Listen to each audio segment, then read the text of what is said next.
Come back to the Commerce Point. This is another video of microeconomics. हमने last video में बात करी थी डिमांड के बारे में, जिसमें हमने डिमांड का मीनिंग देखा था और साथ में उसकी क्वांटिटी डिमांडेड, डिमांड और काफ़ी सारे हमने कर्व और शेड्यूल्स देखे थे। आज हम बात करेंगे डिटर्मिनेंट्स ऑफ द डिमांड। हमारे ऐसे कौन से फैक्टर्स हैं जो मिलकर हमारी डिमांड को क्रिएट करते हैं, तो उनको हम कहते हैं डिमांड फंक्शंस और डिटर्मिनेंट्स ऑफ डिमांड, कि ऐसे फैक्टर्स जिनसे एक प्रोडक्ट की डिमांड जनरेट होती है उसको ज़्यादा से ज़्यादा किया जाता है। तो demand function show the relationship between the demand for the commodity and its various determinants. तो जितने भी डिटर्मिनेंट्स हैं उसका डिमांड से क्या रिलेशनशिप है उसको हमारे डिमांड फंक्शन शो करते हैं। यहाँ पर हम बात करेंगे दो तरह की डिमांड की, एक इंडिविजुअल डिमांड फंक्शन और दूसरा मार्केट डिमांड फंक्शन। जैसे कि हम पहले हमने वीडियो में देखा था इंडिविजुअल डिमांड शेड्यूल और इंडिविजुअल डिमांड कर्व, ऐसे ही अब हमारा इंडिविजुअल डिमांड फंक्शन है। लाइक आप एक कंज्यूमर हो तो आप किस तरह से डिमांड जनरेट करते हो, आप एक इंडिविजुअल पर्सन कैसे डिमांड को जनरेट करता है, तो इसके काफ़ी सारे फंक्शंस हैं, फैक्टर्स हैं। Like first is own price of commodity, second is price of related goods, third is income, then taste and then expectations. ये 5 फैक्टर्स हैं जो हमारी डिमांड को क्रिएट करते हैं, उसको जनरेट करते हैं। इसके बारे में हम डिटेल में स्टडी करते हैं। जैसे हम बात करें पहले on price of commodity. On price means मेरे प्रोडक्ट की प्राइस। आप मार्केट में कोई भी एक टी शर्ट लेने जाते हो तो सबसे पहले उसके प्राइस के बारे में देखोगे। बाकी सारी चीज़ें अगर हम कांस्टेंट कहें तो पहले उसके आप प्राइस के बारे में पूछते हो कि भाई ये कितने की चीज़ है, ये टी शर्ट मुझे कितने की लगेगी। अगर तो प्राइसेस राइज हैं तो आप डिमांड कम करोगे, ठीक है। और जैसे ही उसके प्राइसेस अगर वो फॉल कर देता है, 20% 30% आपको डिस्काउंट दे रहा है, तो उसकी जो डिमांड है वो आप ज़्यादा करोगे। जैसे हम देखते हैं कि ऑफ सीज़न में सेल लगती है किसी भी प्रोडक्ट की। सेल के टाइम पर अगर हमारी वही प्रोडक्ट जो पहले 1500 का था और सेल में बाय 1 गेट 2 फ्री, लाइक जैसे हमें ऑफर्स मिलते हैं, तो वही एक के बेसिस पर हम 2 प्रोडक्ट परचेज़ कर सकते हैं, तो हमारी जो डिमांड है वो इंक्रीज़ हो जाती है। तो ऑन प्राइस ऑफ कमोडिटी में हमने देखा other things remain equal with the rise in own prices of the commodity, demand contract means decrease हो जाती है हमारी। अगर प्राइजेस राइज होते हैं कमोडिटी के तो डिमांड हमारी कम हो जाती है, एंड वाइस वर्सा मीन्स इसका ऑपोजिट हो जाएगा कि with the decrease in on price of commodity it's demand expand, हमारी जो डिमांड है वो एक्सपांड हो जाएगी, बढ़ जाएगी।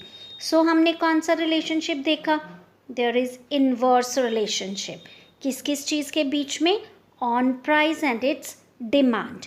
इसी को हम लॉ ऑफ डिमांड भी कहते हैं कि हमारे प्राइजेस और डिमांड के बीच में इनवर्स रिलेशनशिप होता है।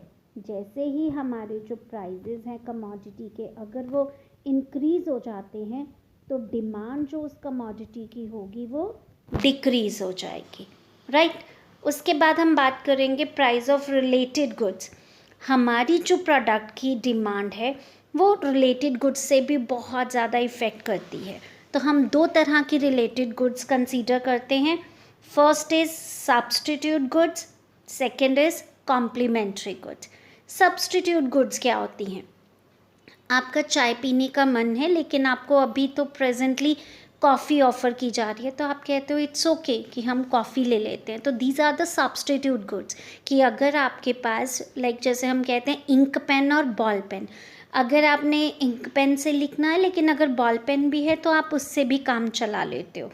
तो वो pair of goods which can be used in place of each other, हम जिनको एक दूसरे की जगह पर यूज़ कर सकते हैं to satisfy a given wants, अपनी वांट्स को फुलफिल करने के लिए हम एक दूसरी जगह पर उसको यूज़ कर सकते हैं, तो they are called the substitute goods like tea and coffee. इनमें कैसे होगा relationship? There is a positive relationship between the substitute goods.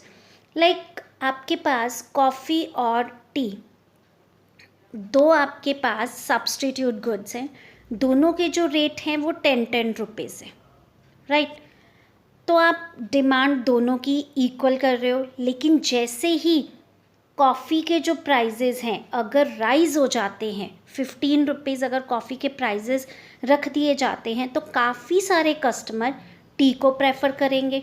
तो जो डिमांड है टी की वो हमारी इंक्रीज़ हो जाएगी, चाहे उसके प्राइजेस कांस्टेंट है, लेकिन इस टाइम पर जो डिमांड टी की है वो इंक्रीज़ हो जाएगी, राइट?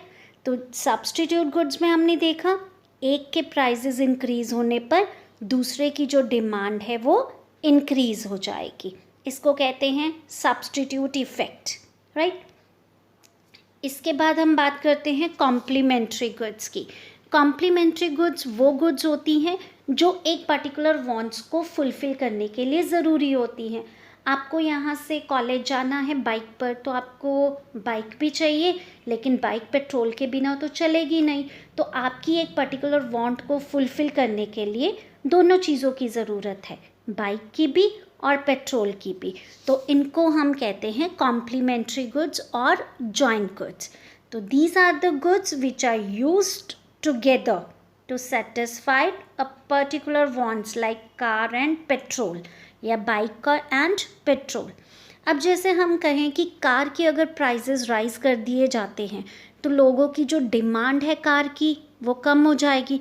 अगर कार की डिमांड कम हो जाती है तो पेट्रोल की अल्टीमेटली जो डिमांड है वो कम हो जाएगी। ऐसे ही हम बात करते हैं एक इंक और इंक पेन की। अगर मान लो इंक पेन के प्राइजेस राइज हो जाते हैं तो उससे जो डिमांड इंक की है वो रिड्यूस हो जाएगी, क्योंकि लोग जो हैं बॉल पेन को प्रेफर करेंगे तो वो इंक पेन को लेना कम कर देंगे। तो इस तरह से जो हमारी कॉम्प्लीमेंट्री गुड्स हैं इनमें इनवर्स रिलेशनशिप होता है कि अगर किसी एक के प्राइजेस अगर ज़्यादा हो जाते हैं तो दूसरे की जो डिमांड है वो डिक्रीज हो जाएगी, राइट? इसके बाद हम बात करेंगे इनकम ऑफ अ कंज्यूमर। हमने प्राइजेस देखी, ऑन प्राइजेस देखी, प्राइस ऑफ रिलेटेड गुड्स देखी। अब हम बात करेंगे इनकम की। इनकम के लिए जब हम बात करते हैं तो हम दो तरह की गुड्स की बात करते हैं, एक नॉर्मल गुड्स और एक इन्फीरियर गुड्स। नॉर्मल गुड्स होती हैं जो अच्छी क्वालिटी की गुड्स होती हैं और इन्फीरियर गुड्स जो चीप क्वालिटी की गुड्स होती हैं। अब ये भी हमारी डायरेक्ट रिलेटेड होगी जैसे डिमांड के साथ। लेट बी आपकी अगर इनकम राइज हो जाती है तो आप क्या करोगे, आप नॉर्मल गुड्स की जो डिमांड है वो इंक्रीज़ कर दोगे, राइट? जैसे अगर आपकी पहले जो सैलरी है वो 20,000 है, अब आपकी सैलरी 30,000 हो जाती है, तो आप कहोगे कि नहीं अब मैंने ब्रांडेड कपड़े जो हैं वो लेने हैं, क्योंकि आपकी परचेजिंग पावर इंक्रीज़ हो जाती है। तो उस टाइम पर जो नॉर्मल गुड्स की डिमांड है वो इंक्रीज़ हो जाएगी और इन्फीरियर गुड्स की जो डिमांड है वो डिक्रीज़ हो जाएगी, राइट? तो अगर किसी पर्सन की इनकम इंक्रीज़ होती है तो नॉर्मल गुड्स की जो डिमांड है वो इंक्रीज़ हो जाती है और जो चीप क्वालिटी की गुड्स होती हैं उनको लेना हम बंद कर देते हैं, तो उनकी डिमांड डिक्रीज़ हो जाती है। नेक्स्ट हम बात करते हैं टेस्ट एंड प्रेफरेंस। अब हर एक पर्सन का अपना अपना टेस्ट होता है, राइट? जैसे कि अगर किसी पर्सन का कोई बहुत अच्छा उसको लगता है कि कॉफ़ी पीनी है तो नेस्कैफ़े पीनी है, तो उसमें क्या होगा, चाहे नेस्कैफ़े के प्राइजेस कुछ भी हों, राइट? तो वो वही चीज़ को प्रेफर करेगा नो मैटर प्राइजेस वटेवर, कि कोई भी प्राइजेस हो चाहे वो हाई हो लो हो, अगर किसी पर्सन को का स्ट्रॉन्ग टेस्ट है उसके ऊपर उस प्रोडक्ट को लेके तो वो उस प्रोडक्ट को ज़्यादा प्रेफर करेगा। तो demand for goods also depend on the individual taste and preferences. Anything which consumer like, कोई भी चीज़ जो कंज्यूमर लाइक करता है जो कि ट्रेंड में है, चाहे उसके हाई डिमांड करेगा चाहे उसके प्राइजेस कुछ भी हों। लाइक अगर कोई भी चीज़ एक आती है एकदम मार्केट में, बहुत ज़्यादा ट्रेंड आ जाता है किसी भी प्रोडक्ट को लेके, मोबाइल आ जाते हैं, आईफोन आ गया, आईफोन 7 आया, 8 आया, तो आप लोगों की क्या होगी, प्राइजेस कुछ भी हो, ट्रेंड में है तो हमने ये चीज़ लेनी ही लेनी है। तो अगर आपका स्ट्रॉन्ग टेस्ट है, आपकी स्ट्रॉन्ग प्रेफरेंसेस है उस प्रोडक्ट को लेके, तो आप प्राइजेस को कभी मैटर नहीं करोगे, आप उस चीज़ को ज़्यादा से ज़्यादा कंज्यूम करोगे। उसके बाद हम बात करते हैं एक्सपेक्टेशन की। अब आपको नियर फ्यूचर में लग रहा है कि होपफुली लाइक आगे फेस्टिवल सीज़न है तो इसके प्राइजेस कम हो जाएंगे, कुछ डिस्काउंट हो जाएंगे, मिल जाएंगे, तो उसमें मेरा बेनिफिट होगा, राइट। जैसे अमेज़ॉन में फेस्टिवल सीज़न में ऑफ़ लगता है, तो हमें पता है कि अब फेस्टिवल आएगा तो ये लोग सेल लगाएंगे, अमेज़ॉन से हमें ये सेल में प्रोडक्ट और चीप रेट पे मिल जाएगा। तो नियर फ्यूचर में अगर आपको लगता है कि इसके प्राइजेस कम होने वाले हैं, तो प्रेजेंट में आप डिमांड को कम करोगे। और अगर आपको लगता है कि नियर फ्यूचर में इस प्रोडक्ट के प्राइजेस राइज होने वाले हैं, तो आप एट प्रेजेंट उसकी जो डिमांड है वो ज़्यादा कर दोगे। If a consumer expect rise in prices in near future, अगर उसको लगता है कि नियर फ्यूचर में उसके प्राइजेस राइज होने वाले हैं, ही डिमांड मोर इन प्रेजेंट, वो एट प्रेजेंट उसकी डिमांड को इंक्रीज कर देगा, राइट। ये तो थे सारे फैक्टर्स हमारे इंडिविजुअल डिमांड को लेकर कि एक इंडिविजुअल कंज्यूमर की डिमांड कैसे जनरेट होती है। अब हम बात करेंगे market demand function. Market demand function में पहले जो हमारे पांचों फैक्टर्स हैं, own prices, price of related goods, income, taste, expectations, ये हमारे सारे 5 फैक्टर्स इंडिविजुअल डिमांड फंक्शन के ही हैं। साथ में अब हमारे 2 और फैक्टर्स हो जाएंगे, that is N means number of buyers, and Y D means distribution of income, right. तो पहले हम बात करें नंबर ऑफ बायर्स की। अब आपने देखा होगा कि जिस भी कंट्री की जो पॉपुलेशन ज़्यादा होती है तो वहाँ पर डिमांड ज़्यादा जनरेट करेगी। लाइक चाइना और इंडिया, ये हाईली पॉपुलेटेड कंट्रीज़ हैं, तो यहाँ पर गुड्स और सर्विसेज की डिमांड हमेशा ज़्यादा से ज़्यादा रहती है। तो पॉपुलेशन भी जो है वो बहुत ज़्यादा इफ़ेक्ट करती है डिमांड को लेके। अगर पॉपुलेशन राइज होगी, इंक्रीज़ करेगी, तो डिमांड भी इंक्रीज़ करेगी, और अगर पॉपुलेशन डिक्रीज़ होगी तो डिमांड भी हमारी डिक्रीज़ करेगी। आपने ये भी कंसीडर किया होगा कि लाइक कॉलेजेस के बाहर अगर कोई पर्टिकुलर स्कूल कॉलेजेस हैं तो उसके बाहर स्टेशनरी की बुक शॉप बहुत ज़्यादा होती हैं, क्योंकि पता है कि वहाँ पर नंबर ऑफ़ स्टूडेंट्स की जो पॉपुलेशन है वो ज़्यादा होगी, उनकी जो डिमांड है, स्टूडेंट्स की जो डिमांड है वो ज़्यादा होगी। तो सराउंडिंग में उसी टाइप की जो मार्केट है वो क्रिएट हो जाती है, उसी टाइप के गुड्स की जो डिमांड है वो इंक्रीज़ हो जाती है, राइट। इसके साथ हम बात करेंगे डिस्ट्रीब्यूशन ऑफ इनकम की। हमारी कंट्री में इनकम कैसे डिस्ट्रीब्यूट होती है। अगर सब लोग इक्वली इनकम ले रहे हैं, उनकी जो इनकम है सबकी एक जैसी है, तो डिमांड ज़्यादा से ज़्यादा होगी। लेकिन अगर बहुत ज़्यादा गल्फ आ रखा है रिच और पुअर में, तो नेचुरली जो रिच क्लास है उनकी डिमांड कुछ पर्टिकुलर गुड्स में होगी, और जो पुअर है उनकी लो इनकम की वजह से तो वैसे ही डिमांड बहुत कम होगी, राइट। तो इसीलिए जो इनकम है वो भी बहुत इफ़ेक्ट डालती है, उसकी डिस्ट्रीब्यूशन भी बहुत इन्फ्लुएंस करती है हमारी मार्केट डिमांड को।